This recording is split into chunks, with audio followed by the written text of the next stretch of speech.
L'immunisation sanguine fœto-maternelle, par définition, de façon générale, c'est la synthèse par la mère des anticorps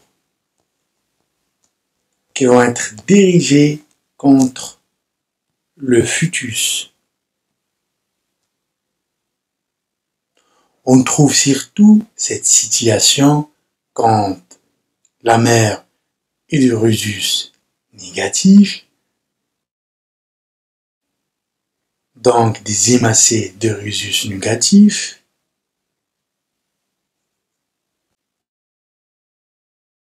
et un fœtus, son groupe sanguin est de rhésus positif.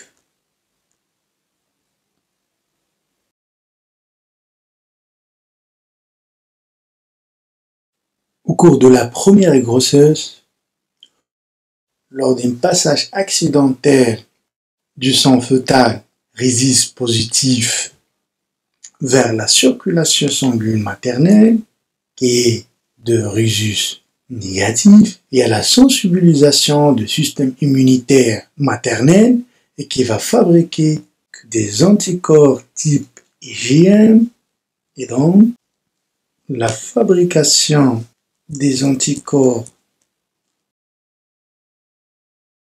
type IgM.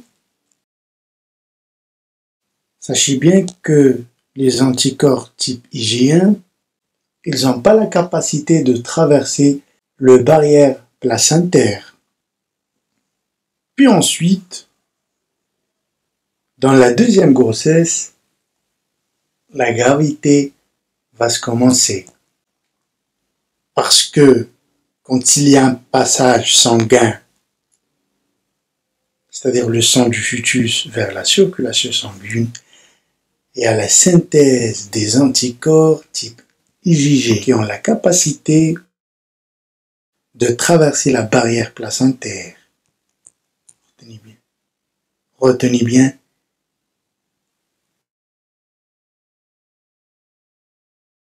IgG. Et puis, les IgG vont attaquer les hémacées du fœtus et provoquer une hémolyse fœtale. Voilà.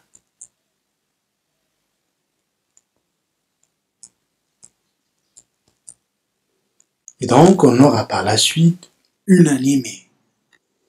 On va parler tout de suite sur le mécanisme de l'anémie et les autres complications qui vont toucher le fœtus.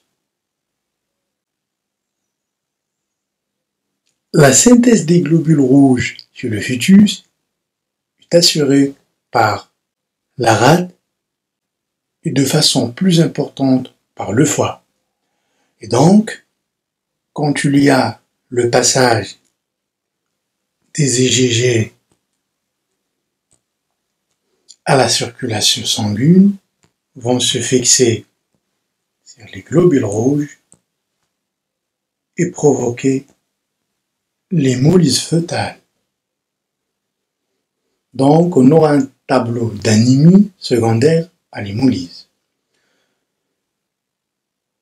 Par la suite, on aura une action compensatrice du foie, ce qui va engendrer une hépatomégalie. L'hépatomégalie est expliquée par l'augmentation des îlots hématopoïétiques au niveau du foie, ce qui va engendrer une compression des autres territoires hépatiques qui ont un rôle important dans la synthèse protéique et aussi la compression des vaisseaux hépatiques. Et on aura comme conséquence, premièrement, une diminution de la synthèse protéique, donc un taux d'albumine bas qui va retentir sur la pression oncotique que retient de l'eau, et comme deuxième conséquence, compression de la veine porte, donc une hypertension portale par compression des vaisseaux intrahépatiques. La diminution de la synthèse protéique, donc diminution du taux d'albumine, donc une fuite d'eau extravasculaire massive, plus l'hypertension portale va nous donner un tableau d'Anasac qui va se manifester sur le plan clinique par des épanchements pleuraux, un épanchement péricardite, une acide, ce qui va retentir sur la vitalité fœtale. Le traitement préventif de l'immunisation sanguine fœto-maternelle chez une femme, bien sûr, qui porte le registre négatif et un fœtus registre positif, si l'injection des gamma-globulines anti-D devant toute hémorragie génitale chez la femme ou la suspicion d'un passage des hémacées à la circulation sanguine maternelle.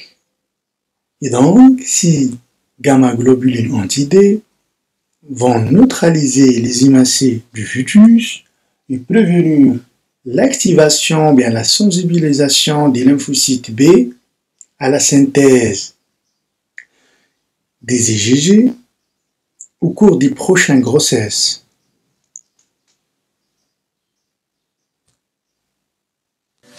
Et voilà, je viens de finir la vidéo. Merci beaucoup pour votre attention et n'hésitez pas d'être abonné sur ma chaîne et aussi de me suivre sur ma page Facebook en cliquant sur le lien au-dessus de la vidéo. Merci beaucoup.